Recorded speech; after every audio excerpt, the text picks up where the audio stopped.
দুৰ্ভাগ্যজনক কথা যে আপুনি 4 বছৰে আপুনি আমাক লগ দিয়া নাই। স্পষ্টকৈ কৈ দিব লাগে যে আমি আমাৰ মানে দুৰ্বলতাটো ক'ত, আমাৰ দোষটো ক'ত।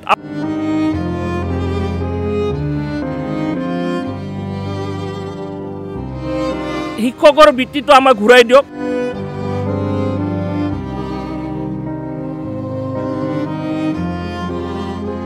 তেতিয়ালৈকে আমাৰ প্ৰতিনিধি পঠিয়াই কি নকৰে তেতিয়ালৈকে আমি কিন্তু ইয়াত আমৰণ অনশন কৰি আমাৰ দেহটো ত্যাগ কৰাৰ কাৰণে প্ৰস্তুত আছোঁ।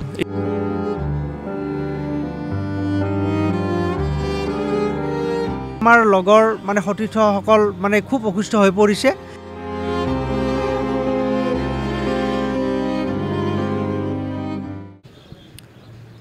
বৰ্তমান মই চচলৰ ধৰ্ণাস্থলীত উপস্থিত আছোঁ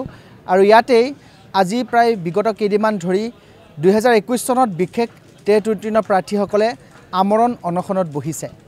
আৰু মোৰ যদি আপুনি চাৰিওফালে চাই তেতিয়াহ'লে সেই দৃশ্যটো আপোনালোকে প্ৰত্যক্ষ কৰিবলৈ পাব। ইতিমধ্যে 2021 চনৰ বিশেষ টেট উত্তীৰ্ণ যিসকল প্ৰাৰ্থীয়ে ইয়াত অনশনত বহিছিল তেওঁলোকৰ অধিকাংশ ইতিমধ্যে হস্পিটেলত ভৰ্তি কৰিবলগীয়া হৈছে আৰু ধৰ্ণাস্থলীত আমৰণ অনশনত থকা যিসকল প্ৰাৰ্থী আছে তেওঁলোকো বৰ্তমান অসুস্থ। ইতিমধ্যে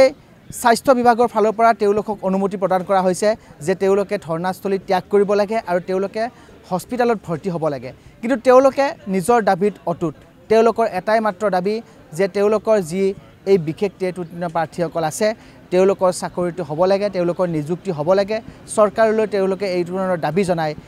কোনোপধ্যে তেওঁলোকে কৈছে যে যদি ইয়াত মৃত্যু হয় তেতিয়াহ'লে তেওঁলোকৰ কোনো কথা নাই, কিন্তু তেওঁলোকে ধৰ্ণাস্থলী কোনোপধ্যে ত্যাগ নকৰে, তেওঁলোকৰ আমৰণ অনশন কাৰ্যসূচী তেওঁলোকে ভংগ নকৰে। মোৰ সৈতে তেওঁলোক আছে, মই তেওঁলোকৰ লগত অকণমান কথা পাতিবলৈ যত্ন কৰিম। এই যিসকল বিশেষ টেট উত্তীৰ্ণ প্ৰাৰ্থী আছে আমি তেওঁলোকৰ লগত অকণমান কথা পাতিবলৈ যত্ন কৰিম। আপোনালোকে বিগত কেইদিনমান ধৰি এই চচলত আমৰণ অনশন কাৰ্যসূচীত বহিছে। বহু সতীৰ্থ আপোনালোকৰ ইতিমধ্যে হস্পিটেলত ভৰ্তি কৰিবলগীয়া হৈছে আৰু যিখিনি আছে তেওঁলোকো বৰ্তমান অসুস্থ। গতিকে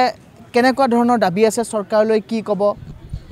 প্ৰথমতে মই আপোনালোকক এই আমাৰ দুৰ্ভগীয়া শিক্ষকসকল এওঁলোকৰ কথাখিনি শুনাৰ কাৰণে আপোনাৰ ডি নিউজ আৰু আছাম টকছত আপোনালোকক ধন্যবাদ জনাইছোঁ। যে কথা হ'ল বিগত দিনত আমাৰ যি দাবী আছিলে সেই দাবী পূৰণ নহ'ল। বিশেষ টেট 2021 আমাৰ বৰ্তমানৰ মাননীয় মুখ্যমন্ত্ৰী মহোদয়ৰ নিৰ্দেশ মৰ্মে আমি আমাৰ বিশেষ টেট উত্তীৰ্ণ হ'বলৈ সক্ষম হৈছিলোঁ 2021 চনত। কিন্তু তেওঁ আমাক যি প্ৰতিশ্ৰুতি দিছিলে সেই প্ৰতিশ্ৰুতি আমাৰ এতিয়ালৈকে পালন নকৰাত আমি আচলতে মানে চিন্তাত পৰিছোঁ যে আমাৰ দৰে শিক্ষকে এই যোৱা 17 তাৰিখৰ পৰা আজি 21 তাৰিখলৈকে আমি এই অনশন কাৰ্যসূচীত থাকিব লগা হৈছে। যে আমাৰ অসমৰ মুখ্যমন্ত্ৰী যিজন আমাৰ সৰ্বভাৰতৰ বৰ্তমান মানে প্ৰথম মুখ্যমন্ত্ৰী হিচাপে চিহ্নিত হৈছে, সেইটো সময়ত আমি অসমৰ এই দুৰ্ভগীয়া শিক্ষকসকলে 5 দিন অনশনত বহি থাকিবলগীয়া হোৱাটো একেবাৰে দুৰ্ভাগ্যজনক কথা হ'বলৈ পাইছে। যে আমাৰ এতিয়া কথা হৈছে আমাৰ সতীৰ্থ কিছুমানে মানে এতিয়া অসুস্থভাৱে আমি মেডিকেলত ভৰ্তি কৰিব লগা হৈছে আৰু কিছুমানক ডক্টৰে পৰামৰ্শ দিছে উন্নত চিকিৎসাৰ কাৰণে। কিন্তু আমি এইটো কথা আমি স্পষ্ট যে আমি যেতিয়ালৈকে আমাৰ দাবী আমাৰ মাননীয় মুখ্যমন্ত্ৰী মহোদয়ে বিভাগীয় কৰ্তৃপক্ষৰ জৰিয়তে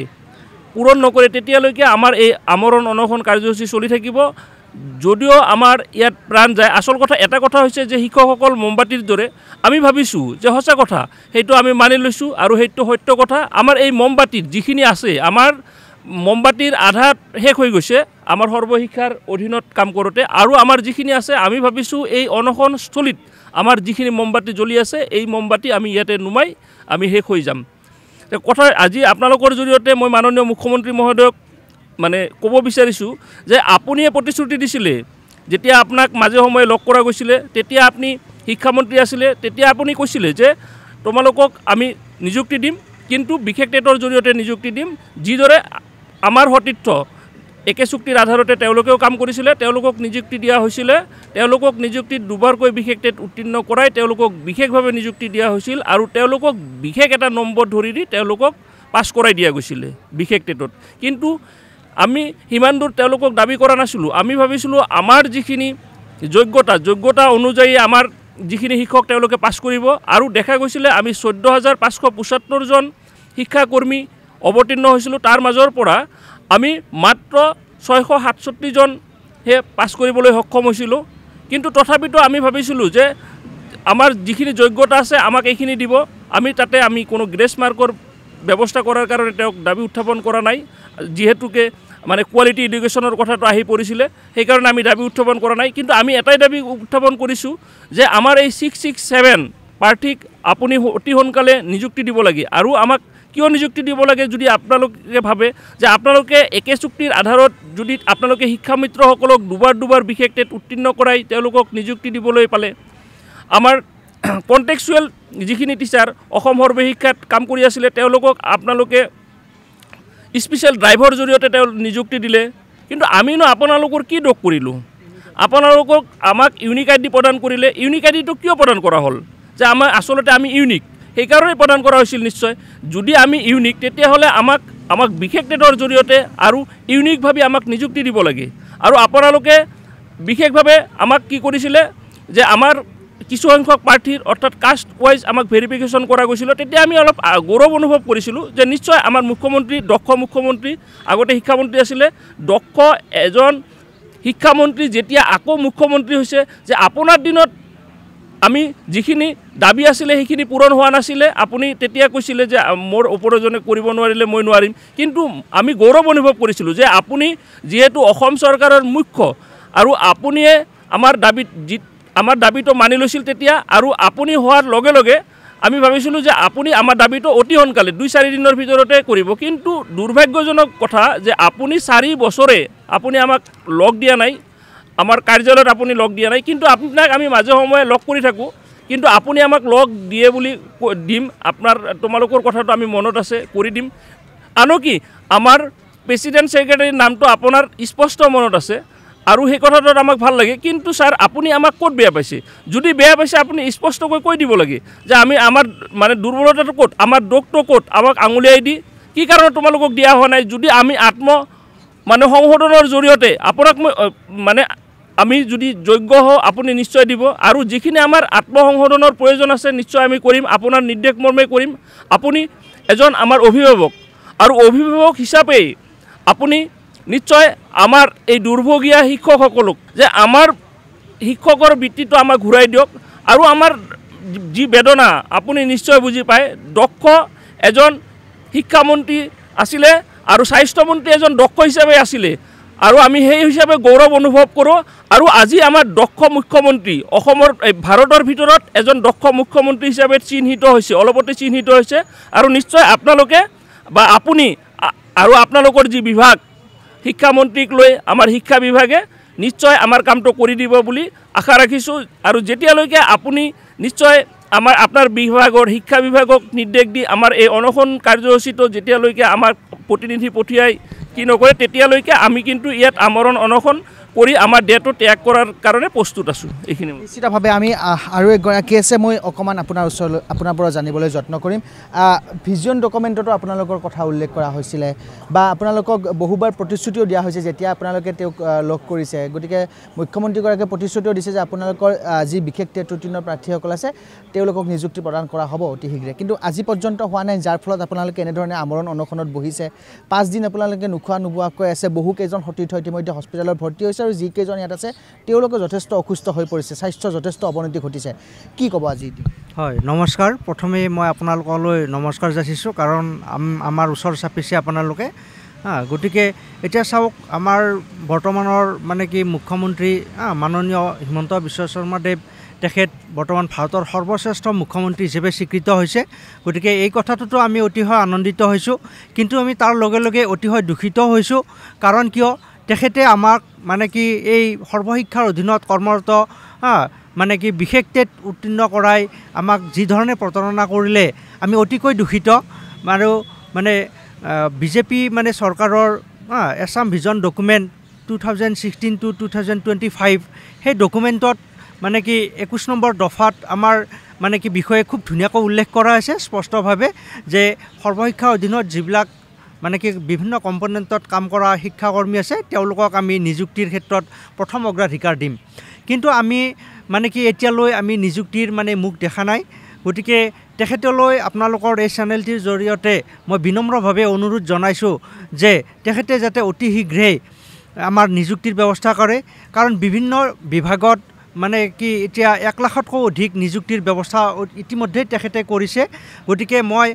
তেখেতক খুব মানে কি সন্মান সহকাৰে জনাইছোঁ যাতে আমাৰো মানে কি নিযুক্তিৰ ব্যৱস্থা কৰে। কাৰণ চাওক, আমি তেখেতক মানে কি কাৰ্যালয়ত লগ কৰা নাই, কিন্তু বিভিন্ন মিটিং বা সভা সমিতিত তেখেতক লগ কৰি আহিছোঁ। আৰু আমি তেখেতে আমাক খুব ধুনীয়াকৈ আশ্বাস দিয়ে যে এই কথাটো মোৰ মাথাত খেলি আছে বা মই এই জঞ্জালটো শেষ কৰিম। আৰু সেই ভিডিঅ'বিলাক চাই আমি মানে কি আমি মাজে সময়ে সান্তনা ল'ব, তাত বাহিৰে আমাৰ বৰ্তমান একো বিশেষ পন্থা নাই। আৰু আমি ঘৰৰ পৰা ৰাতিপুৱাই ওলাই আহোঁ তেখেতক লগ কৰাৰ কাৰণে বা শিক্ষা বিভাগৰ বিভিন্ন বিষয়ক লগ কৰাৰ কাৰণে। গতিকে মা দেউতাই ভাবে আৰু আনন্দিত হয় যে এওঁলোকে কাৰোবাক লগ কৰিব গৈছে, নিশ্চয় এওঁলোকৰ চাকৰিটো হ'ব, আৰু সন্ধিয়ালৈ খুব আশাৰে বাট চাই থাকে। গতিকে অতিকৈ দুখৰ বিষয়, কিন্তু আমি তেখেতসকলক এতিয়াও মানে কি ভাল মানে কি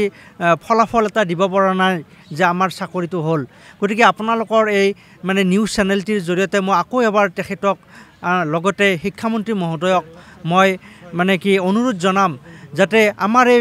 নিজৰ মানে ব্যক্তিকেইগৰাকীৰ লগতে পৰিয়ালকেইটিও মানে উদ্ধাৰ কৰে। গতিকে